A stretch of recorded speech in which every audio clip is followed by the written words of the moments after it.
नमस्कार दोस्तों, स्वागत है आप सभी का एसगार्ड यूट्यूब क्लासेस पर। दोस्तों, जैसा कि आपको पता है, अपनी जिला दर्शन की सीरीज चल रही थी, जिसमें दोस्तों आज हम बात करेंगे जैसलमेर जिले के बारे में।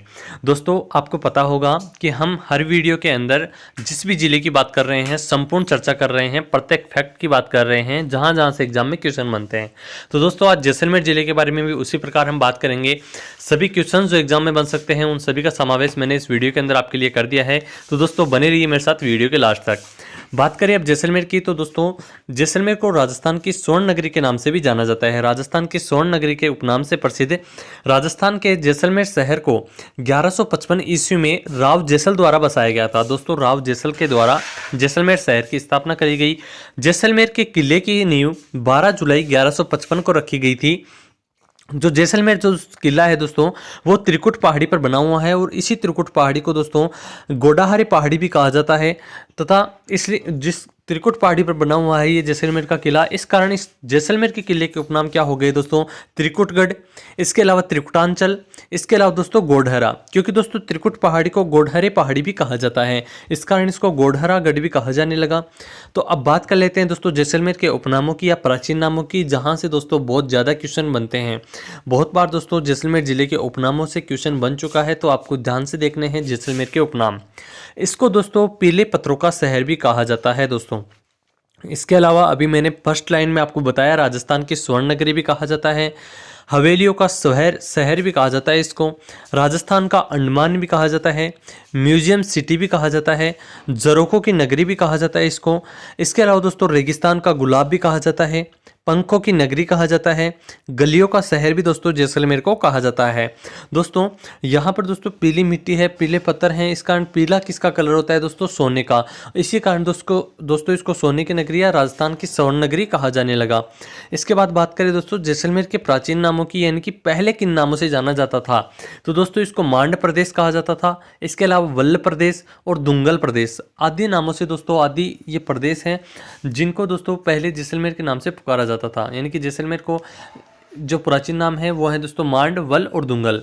इसके बाद हम बात करें दोस्तों जैसलमेर के सामान्य परिचय की, तो दोस्तों जैसलमेर का क्षेत्रफल है 38,401 वर्ग किलोमीटर। जैसलमेर में तहसीलों की संख्या है 3, उप तहसीलें हैं 4 और उपखंडों की संख्या है दोस्तों 3।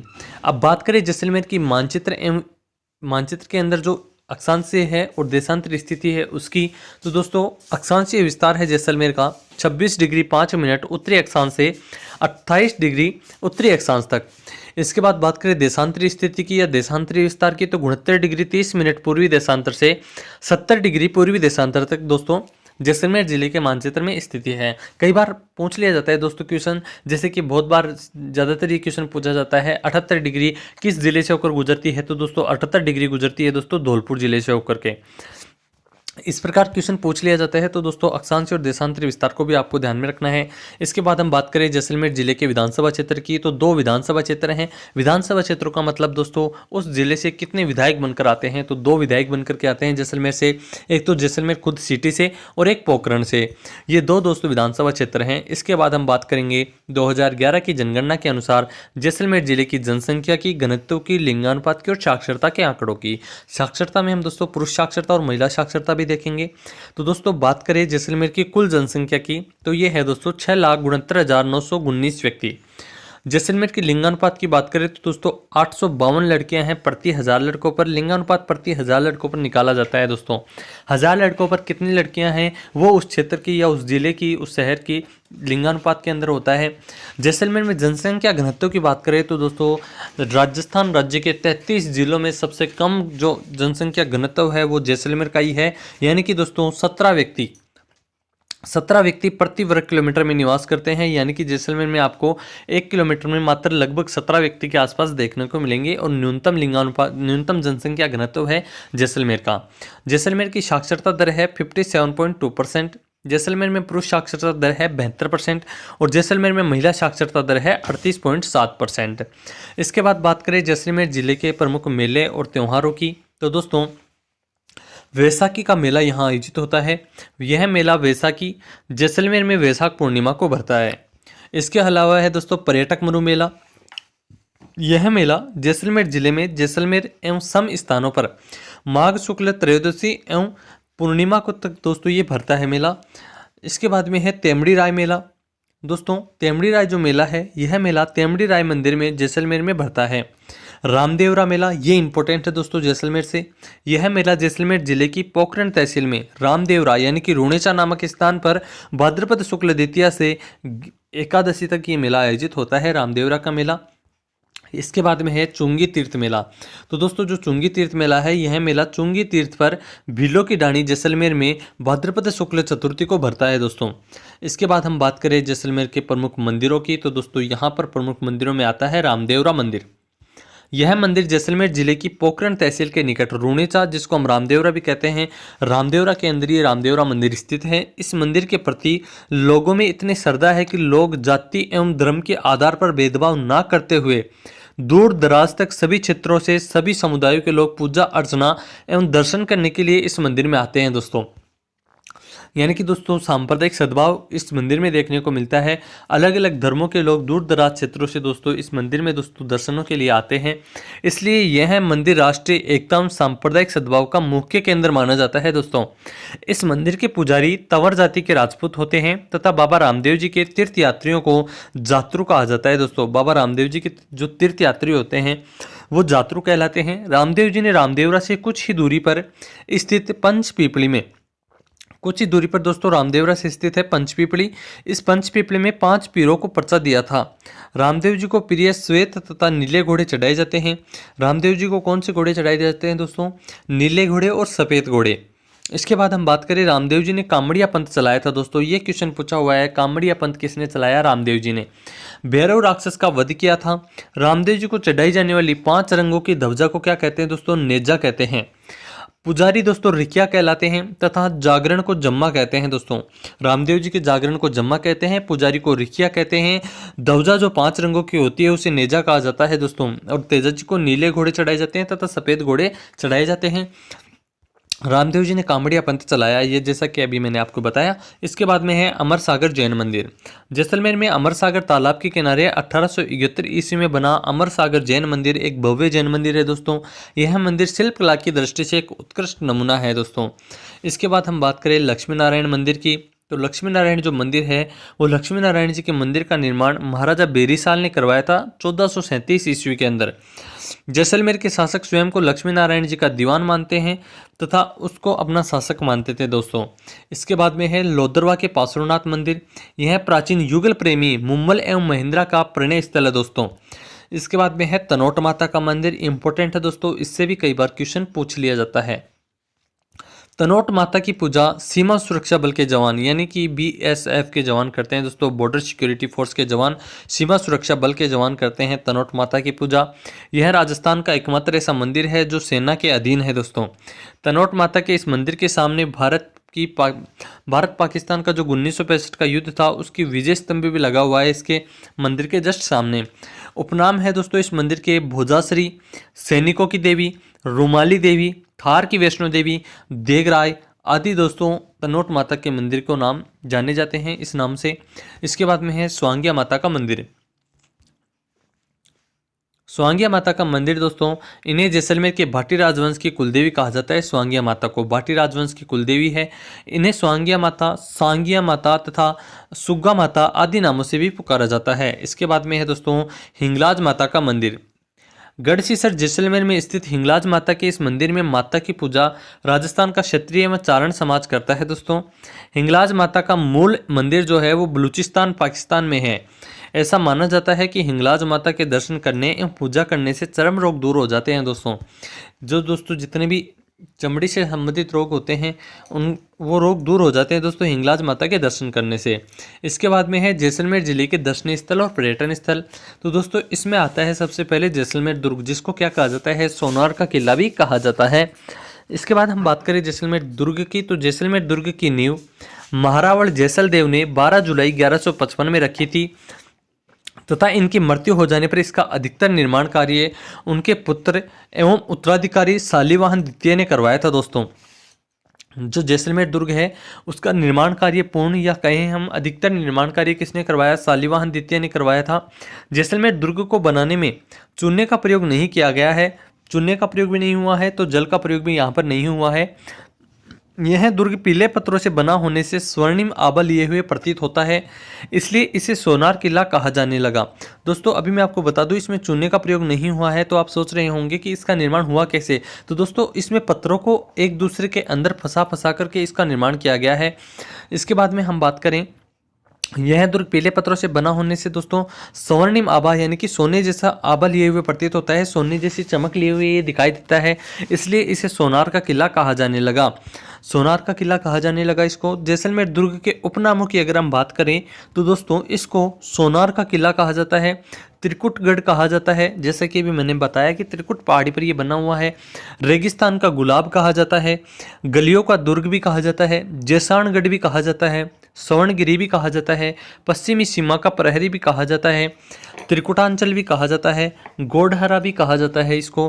तो दोस्तों जैसलमेर दुर्ग एकमात्र ऐसा दुर्ग है जिसकी छत लकड़ी की बनी हुई है। दोस्तों पूरे राजस्थान की अगर हम बात करें तो दोस्तों ये जैसलमेर का दुर्ग एकमात्र ऐसा दुर्ग है जिसकी छत किसकी बनी हुई है, लकड़ी की बनी हुई है।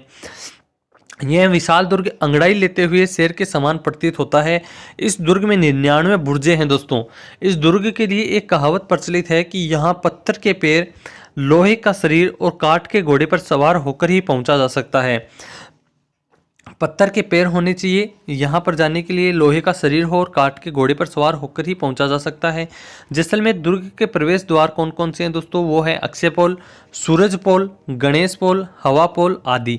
जैसलमेर दुर्ग में दोस्तों जैसलू का कुआं भी स्थित है। दोस्तों जैसलू का कुआं कहाँ पर है, जैसलमेर दुर्ग में। जैसलमेर दुर्ग पर सत्यजीत रे ने सोनार किला नामक फिल्म बनाई थी। दोस्तों इस दुर्ग को उत्तरी सीमा का प्रहरी भी माना जाता है।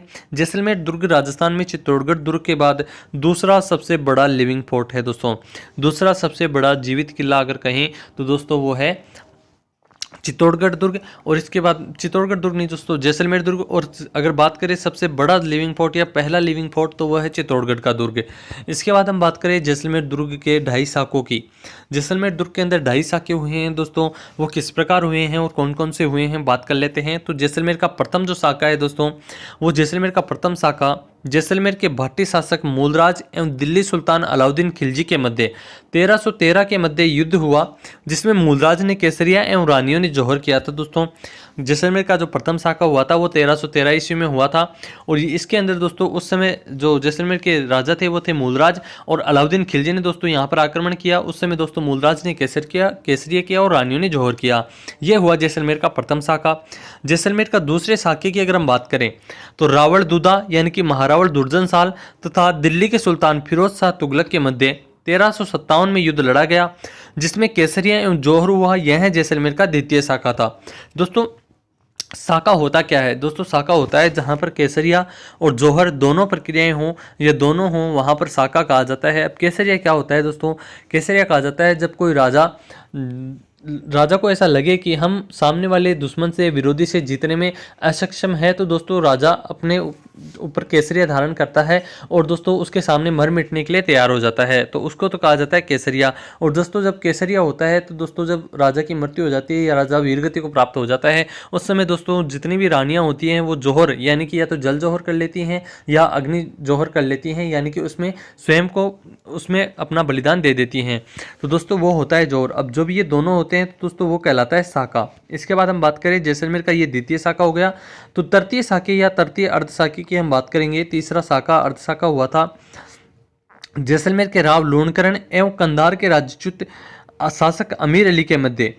कंधार के थे ये अमीर अली, इनके मध्य 1550 ईस्वी में युद्ध हुआ था, जिसमें वीरों ने केसरिया तो किया लेकिन जौहर नहीं हुआ। और जैसा कि अभी मैंने आपको बताया, जहां जौहर नहीं होता है दोस्तों वो पूर्ण शाखा नहीं हो सकता, तो दोस्तों इसको अर्ध शाखा कहा गया क्योंकि यहाँ पर सिर्फ केसरिया हुआ था, इसलिए इसे अर्ध शाखा कहा जाता है। इसके बाद हम बात करें दोस्तों बादल विलास महल की। जैसलमेर किले के दक्षिण में निर्मित 5 मंजिले भवन जो है बादल विलास, उसका निर्माण सिलवटियों ने 1830 ईस्वी में जैसलमेर के तत्कालीन राजा महाराजा वेरीसाल सिंह को भेंट किया था। दोस्तों सिलावटों द्वारा ये निर्मित है। यह 5 मंजिला इमारत जैसलमेर दुर्ग में स्थित है। इस पर ब्रिटेन की वास्तुकला की छाप दिखाई देती है दोस्तों। इसके बाद हम बात करेंगे जवाहर विलास महल की। तो दोस्तों इसे जैसलमेर की प्रथम होटल कहा जाता है। यह ईशान बंगले के नाम से भी प्रसिद्ध था। यह ईशान बंगले के नाम से प्रसिद्ध था। इसके बाद में है राष्ट्रीय मरुद्यान, और राष्ट्रीय मरुद्यान जैसलमेर के अंदर है दोस्तों। राष्ट्रीय मरुद्यान बाड़मेर के अंदर है। बाड़मेर जिले की संपूर्ण जानकारियां यहाँ से पढ़े दोस्तों आप। हमारा जो अलग से वीडियो बनाया हुआ है वहाँ से आप देख सकते हैं। एवं जैसलमेर जिलों में विस्तृत है दोस्तों ये राष्ट्रीय मरुद्यान। राष्ट्रीय मरुद्यान राजस्थान का क्षेत्रफल की दृष्टि से सबसे बड़ा वन्य जीव अभ्यारण्य है दोस्तों। इसका क्षेत्रफल 3162 वर्ग किलोमीटर है दोस्तों। राष्ट्रीय मरुद्यान में ओकलवुड फॉसिल पार्क है दोस्तों। ओकलवुड फॉसिल पार्क। राष्ट्रीय मरुद्यान को राज्य पक्षी गोडाउन की शरण स्थली भी कहा जाता है दोस्तों। राजस्थान का राज्य पक्षी है गोडाउन, और उस गोडाउन की शरण स्थली कहें तो वो है दोस्तों राष्ट्रीय मरुद्यान। इस अभ्यारण्य में गोडाउन के अलावा काले हिरण, चौसिंगा, मरुबिल्ली, चिंकारा, खरगोश, लोमड़ी, सैंड ग्राउंड, पीवना सांप आदि दोस्तों मुख्य रूप से पाए जाते हैं। जैसलमेर के अन्य महत्वपूर्ण प्रश्नों की अगर हम बात करें दोस्तों, जहां से क्वेश्चन एग्जाम में बनते हैं या आपको देखने को मिलेंगे, तो जैसलमेर की पाकिस्तान के साथ लगने वाली अंतर्राष्ट्रीय सीमा की लंबाई है 464 किलोमीटर। विश्व का सबसे बड़ा भूमिगत पुस्तकालय संत श्री हरवंश सिंह निर्मल के नेतृत्व में पोखरण में स्थापित किया गया। देश का प्रथम चारा बैंक भी जैसलमेर के अंदर है दोस्तों। चारा बैंक या चारा डिपो कहाँ पर है? जैसलमेर में। भारत का पहला भूमिगत परमाणु परीक्षण पोखरण में 18 मई 1974 में किया गया था दोस्तों। भारत का पहला भूमिगत परमाणु परीक्षण पोखरण में हुआ था। देश का पहला भूवैज्ञानिक संग्रहालय भी जैसलमेर में है। भारत का सबसे बड़ा विधानसभा निर्वाचन क्षेत्र जैसलमेर में है। राजस्थान में सर्वप्रथम गैस के भंडार घोटारू जैसलमेर में मिले हैं दोस्तों। इसके बाद में है राजस्थान का पहला खनिज तेल कुआं, ये दोस्तों तन्नौट स्थान पर जैसलमेर में मिला है। नीम बैंक दोस्तों रामदेवरा जैसलमेर में है दोस्तों। राजस्थान की प्रथम पवन ऊर्जा संयंत्र अमर सागर जैसलमेर में है। राजस्थान का सबसे ऊंचा टीवी टावर है वो है रामगढ़ जैसलमेर में। राजस्थान के नोक गांव जो है, राजस्थान का नोक गांव, राजस्थान के नोक गांव में सौर ऊर्जा का प्रयोग किया जाता है दोस्तों। राजस्थान का सर्वाधिक क्षेत्रफल वाला जिला जैसलमेर है, जिसका क्षेत्रफल है 38,401 वर्ग किलोमीटर। राजस्थान का सर्वाधिक मुस्लिम जनसंख्या वाला जिला भी दोस्तों कौन सा है? जैसलमेर जिला है। राजस्थान की क्षेत्रफल की दृष्टि से सबसे बड़ी पंचायत समिति वो है दोस्तों सम। जैसलमेर में सम गांव की जो पंचायत समिति है वो राजस्थान की क्षेत्रफल की दृष्टि से सबसे बड़ी पंचायत समिति है। राजस्थान का न्यूनतम जनसंख्या वाला जिला जैसलमेर जिला है। जैसा कि अभी मैंने आपको यहाँ पर बताया था, 17 व्यक्ति आपको प्रति वर्ग किलोमीटर में यहाँ पर जनसंख्या घनत्व के रूप में देखने को मिलेंगे। राजस्थान का न्यूनतम पंचायत समिति वाला जिला जैसलमेर है, यहाँ पर 3 पंचायत समितियां हैं मात्र। राजस्थान का सड़कों का न्यूनतम घनत्व वाला जिला भी कौन सा है? जैसलमेर है। राजस्थान का न्यूनतम जनघनत्व वाला जिला भी कौन सा है? जैसलमेर है। राजस्थान का न्यूनतम विधानसभा वाला जिला भी कौन सा है? जैसलमेर है। न्यूनतम विधानसभा सीटें यहाँ पर कितनी हैं? 2 हैं। इसके बाद में हम बात करें राजस्थान का न्यूनतम वर्षा वाला जिला भी कौन सा है? जैसलमेर है। राजस्थान में सबसे कम वर्षा अगर किसी जिले में होती है तो वो जैसलमेर जिले में होती है। राजस्थान का न्यूनतम पशु घनत्व वाला जिला भी कौन सा है? जैसलमेर है। जन घनत्व में भी सबसे कम जैसलमेर, पशु घनत्व में भी सबसे कम जैसलमेर। राजस्थान के जैसलमेर जिले में एक युद्ध संग्रहालय की स्थापना की गई, जिसका 24 अक्टूबर 2015 में उद्घाटन किया गया था दोस्तों। राजस्थान का कम वर्षा वाला स्थान, अगर स्थान की बात करें तो दोस्तों सम स्थान है जैसलमेर में, और जिले की भी बात करें तो जैसलमेर जिला है। राजस्थान का सर्वाधिक शुष्क जिला जैसलमेर जिला है दोस्तों। कम वर्षा भी यहीं पर होती है। राजस्थान का जलवायु में सर्वाधिक विषमता वाला जिला जैसलमेर जिला है। इसके बाद हम बात करें नदी की, तो दोस्तों यहाँ पर एक काकनी नदी बहती है दोस्तों। इस नदी को स्थानीय भाषा में मसूरदी नदी भी कहा जाता है, इसे काकने नदी भी कहा जाता है। यह आंतरिक प्रवाह वाली सबसे छोटी नदी है दोस्तों, जिसकी लंबाई है 17 किलोमीटर। 17 किलोमीटर के अंदर ये दोस्तों समाप्त हो जाती है दोस्तों। इसके बाद हम बात करें जैसलमेर की प्रमुख मीठे पानी की झीलों की, तो दोस्तों यहाँ पर है भुज झील, अमर सागर झील, गढ़सीसर झील, ये झीलें यहाँ पर प्रमुख हैं। जैसलमेर की खारे पानी की झीलों की अगर हम बात करें तो यहाँ पर है दोस्तों कावोद झील, कछोर झील, ये झीलें यहाँ की प्रमुख हैं खारे पानी के मामले में। इसके अलावा दोस्तों कैक्टस गार्डन कुलधरा गांव जैसलमेर में है दोस्तों। कैक्टस गार्डन कुलधरा गांव में है। गार्डन कॉम्प्लेक्स यानी कि बड़ा बाग जैसलमेर में है। राष्ट्रीय मरुस्थल पार्क जैसलमेर में है। पीले रंग का संगमरमर, धारीदार संगमरमर, पीला ग्रेनाइट एवं पत्थर जैसलमेर से प्राप्त होते हैं। जैसलमेर संगमरमर की जालियों के लिए प्रसिद्ध है दोस्तों। संगमरमर की जालियों के लिए प्रसिद्ध है जैसलमेर। जैसलमेर चित्रशैली की अगर हम बात करें तो इसका स्वर्णकाल मूलराज द्वितीय का काल या शासनकाल कहलाता है। लोद्रवा की राजकुमारी थी दोस्तों मुम्बल। मरु महोत्सव जैसलमेर में आज भी मिस मुम्बल प्रतियोगिता का आयोजन किया जाता है दोस्तों। चित्र जैसलमेर शैली का प्रमुख विषय है दोस्तों। जो मुम्बल है उसका प्रमुख विषय है जैसलमेर चित्र शैली का। जैसलमेर में हिंडोला नृत्य तथा तेरहताली नृत्य किया जाता है। तेरहताली नृत्य दोस्तों कामड़िया पंथ की महिलाएं करती हैं शरीर पर 13 मंजीरे बांध करके। और रामदेवरा कहाँ पर है दोस्तों? जैसलमेर में है। तो तेरहताली नृत्य भी कहाँ का प्रसिद्ध होगा? जैसलमेर का। जैसलमेर की प्रमुख हवेलियाँ की अगर हम बात करें तो यहाँ पर पटुओं की हवेली है, नतमल की हवेली है, सालिम सिंह की हवेली है। ये सभी जैसलमेर की प्रमुख हवेलियाँ हैं। छत्रियों की अगर हम बात करें जैसलमेर में तो बड़ा बाग की छतरी, महारावल जित्त सिंह की छतरी, ये दोस्तों जैसलमेर की छतरियों में प्रमुख है। तो दोस्तों अपना जैसलमेर जिला यहीं कंप्लीट होता है। मिलेंगे अगले वीडियो के अंदर अगले जिले के साथ में। तब तक के लिए थैंक यू सो मच। यदि आप चैनल पर नए हो तो चैनल को सब्सक्राइब कर दीजिएगा, वीडियो को लाइक कीजिए, कमेंट बॉक्स में जरूर बताइए कि आपको ये वीडियो कैसा लगा। तो अगले वीडियो में मिलते हैं, तब तक के लिए थैंक यू सो मच।